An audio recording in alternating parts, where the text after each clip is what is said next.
করেছি আলু দিয়ে শিঙি মাছের কষা। এখানে আমি আলুগুলোকে আগে থেকে লম্বা লম্বা করে কেটে রেখেছি আর মাছটাকে পরিষ্কার করে নুন আর হলুদ মাখিয়ে রেখেছি। মশলা হিসাবে আমি এখানে রেখেছি পেঁয়াজ কুচিয়ে, কাঁচা লঙ্কা, আর এখানে আদা, রসুন বাটা, টমেটো কুচি আর সাথে রেখেছি জিরে বেটে। এই হলো আজকে আমার শিঙি মাছের কষার রেসিপি। কড়াইতে পরিমাণ মতো তেল দিলাম,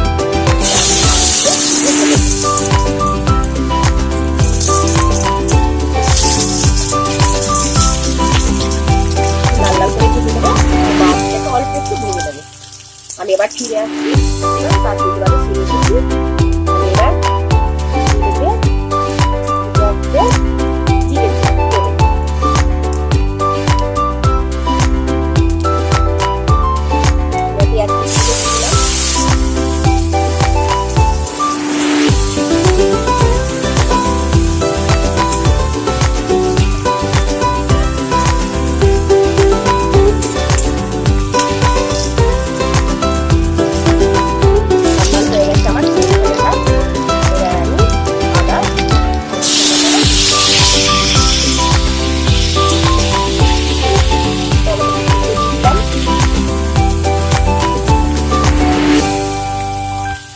বাটাটা দিয়ে দিলাম,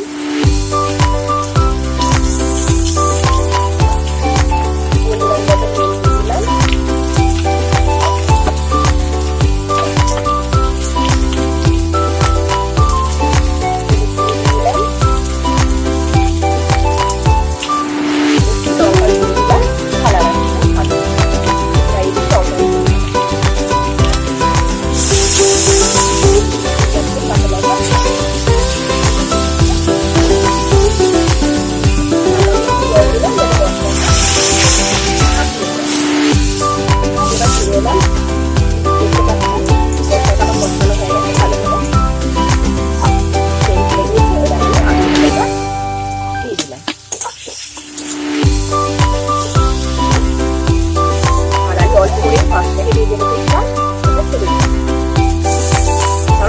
অল্প দিয়ে দিচ্ছি,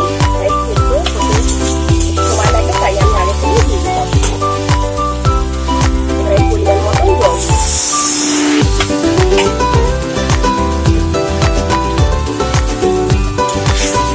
আমি আবার ফিরে আসছি 10 মিনিট।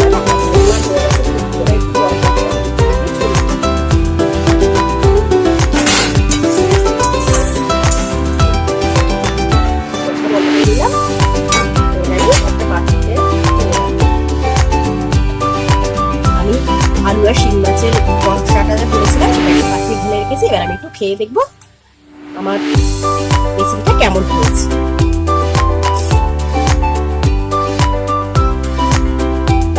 অসাধারণ হয়েছে। আজকে এখানেই শেষ করলাম।